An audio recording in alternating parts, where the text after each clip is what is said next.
Hello and welcome to my channel. Today I'm working on day 25 of Inktober in this video, and we start with a sketch as usual, which I'm going to be doing digitally because it's just easier for these quick things to be doing it digitally. And I'm going to be doing another dragon because my theme for Inktober was dragons, because I draw a lot of dragons, so I thought it'd be easier. But this is going to be a cactus dragon, so he's gonna be stuck in a pot, because I thought it'd be kind of cute, because he's kind of cartoony. In the end, he looks kind of cartoony, little round but spiky still. But just drawing the body and working on the pot at the moment, and we draw a face. He looks very bird-like kind of here, and give him some wings in the shape of cactus parts, or petals. No, I don't know actually put the parts of a cactus. I have a lot of cactuses, but I've got 5, which doesn't seem like a lot, but we don't have a big house, and one of my cactuses is like a foot tall, and so if it gets any bigger, I don't know what I'm going to do with it. Sell it to some restaurant, I don't know. It'd die if I put it outside. It's a little cold. But anyway, so giving him horns. He's already got spikes, so I'll give him horns because it would work better. But yeah, the quick sketch, it's pretty much finished. I just wanted a quick sketch. Nothing special, just so I could get an idea of what it would look like. Add some spikes to his tail. Fix his feet because his feet looked really round. Just one foot because I can just copy and paste the foot when the actual finished thing. Which just is kind of cheating, I guess, but not really. It's being smart. Which, I try to do. Add a bit of shadow. Add a bit of design to the pot. Something very simple. And then it is done. And now onto the inking part of it. Which, if I didn't mention, I'm still using Clip Studio Paint. I do use other things like Painter and Illustrator, Designer. But I don't use Photoshop. I mentioned that before because I don't like painting in Photoshop. I've never liked it. I don't know why. It's just so much easier using a program designed to paint in. But anyway, so using the normal Q pen. It's not Q pen. It's G pen. I was first thinking I want to call it a Q, but it's not a Q. It's a G pen. But I don't know what size is this, 50, which is quite big actually. But it just gives me a very sketchy, inky kind of line. That didn't work. It was too round. And then fix that. It still kind of looks like a bird here, but that's okay.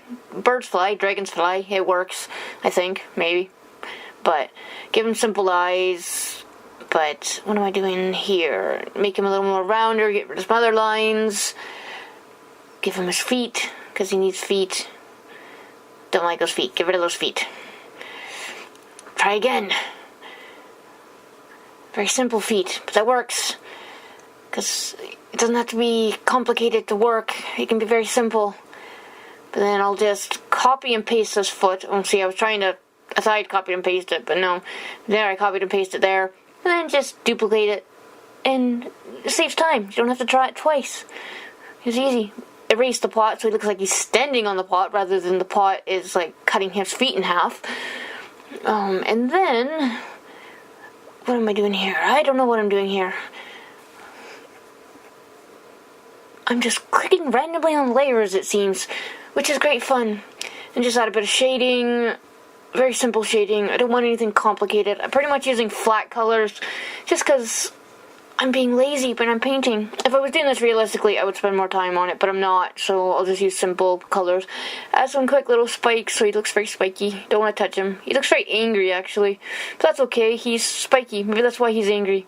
That probably is why he's angry. Add his tail, which I kind of messed up, but fixed in the end. Add a bit extra shading to it, and it kind of fixes it, sort of.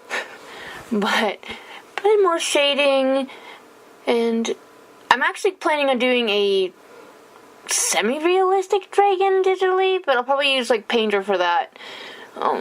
Either with pastels or oils or I don't know what type I'd do it. And I could do it actually like physically or traditional art, but this is so much quicker doing it digitally because you can just, Control Z or Z your mistakes rather than having to erase it, and it's just easier digitally sometimes. Unless you're painting like big huge paintings to hang like in a gallery or something, and then they don't often take digital works, because they're, I don't know, Philistines. No, they're not Philistines, they're just traditional. Digital is, not seen as art for some places. But I made the brush size bigger here because I was like, why am I using the small brush when I could use the bigger brush to shade things? And go a little bit lighter in the shading. And then, what did I do? I messed around with the layers here, and I don't know why, because then I forgot where I was. And it didn't make any sense after that. I was lost. So all the work I've done in the shading, it just doesn't show up in the final thing. Some of it, most of it does, but some of the lighter shading doesn't. I've lost it in the layers. It's probably still there, but I just, I'm not going to go look for it, because I have other things to do. So I decided to color it. He's going to be green. Cactuses are green, usually. Dragons are sometimes green. But obviously there's an open line on here because it keeps filling in the whole thing, and I can only close the gap so much before it won't actually work. So I have to go through the whole thing and reattach all the lines so that the gap is small enough it doesn't fill the whole background in with this green, which is a pain in the butt to do sometimes because you got to go through everything you've already previously drawn. You can increase it, not increase the space, shrink the space, but only so much with this one. There probably is a way to do it, but I don't know how to do it with this completely. I will eventually, but I need to watch more tutorials on how to use more on this stuff on this program, because I'm just getting my head around everything on it now, because we didn't have to use this program in uni. Well, for one of the courses I did, but only for 6 months rather than 3 years, like with Illustrator, Photoshop, After Effects, all that stuff, which we used over the 3 years to do with the graphic design. And then this was for a comic module that was on top of the graphic design thing, so that's why I knew about this program. And then I did a bunch of 3D stuff, which I didn't end up really using for my course, except in the last year when I did a 3D dolphins with junk and garbage as a plastic thing. So yeah, and I realized the irony on that, making a plastic 3D model when you're trying to bring more awareness to a plastic problem. I'm well aware of the irony, but I still have them, and I'm not getting rid of them. So they're sitting in a box at the moment, actually, because I need to clear a shelf off, because my shelves are full of junk, because it looks like a art and bookstore blew up in here at the moment, so I need to straighten up more. It's actually better than it was, but it's still, there's books everywhere. I have a lot of books. You can never have too many books. I have a lot of art books, but also just random books, like sci-fi books and books on ancient Egypt, which I love. And so if I could have been an Egyptologist, I would have, but too many high schools and moving around a lot, that ruined that idea. But still coloring them green, still messing with the lines, trying to figure out what the hell I need to do to close the gaps up, because it was driving me nuts at this point. See, it went black. I was ready to give up completely on this drawing because it was driving me insane. Ow, I just hit my hand on the desk. That really hurt.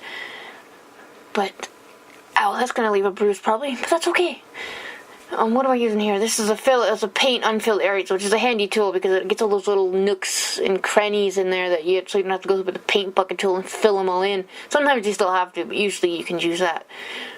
And then here, once again, the feet weren't closed, and I can see, actually looking on the screen here, where they're not closed, even though when I was looking at this drawing, I couldn't see I could see, but I couldn't see where the gaps were, so it was, once again, see, covers the whole thing, because there's big gaps that aren't filled, which you can close when you fill, the closed gap margin on the left, yeah, the other side of the screen, you can close the gap, but it only goes so high, like I said, so it doesn't always work, which is a pain in the butt, which I guess I could just draw properly the first time and don't have the gap, but I'm a lazy sketcher, especially when it's for something like Inktober, where I'm not spending hours and days on something when it's not to sell to anybody, really, or to make something to sell, because I need to make stuff to sell. This is stuff, Inktober to me is just a practice on things, which is why I thought I'd use Clip Studio Paint, because then I could just practice on it. So don't use anything that's really elaborate, or I could have guessed that you used Blender stuff, but that's not really for Inktober. But what am I doing? Coloring the pot, and I thought we'll just do it brown. pots are brown. Well, there are other colors too, but usually the cactus is brown. Fill in the spots, which looks okay, especially with the shading. Color the design. Let's just use pink. Give it a bit of color rather than earth tones. It needs a bit of something to stare at, which is okay, but the green's good. Green's my favorite color. Not just because I like dragons, but I like green. I have a lot of green stuff. Even though my hair doesn't look good green. When it was dyed blue, it faded to green. It did not look good. But anyway, so add in some shading, erase the shading over the pot, and now he's got shading. And he's finished. And he's kind of cute. And like I said, very angry looking, but that's okay. Angry can be good, sometimes, I guess. Art is full of emotions. Anger's one. So hey, that works.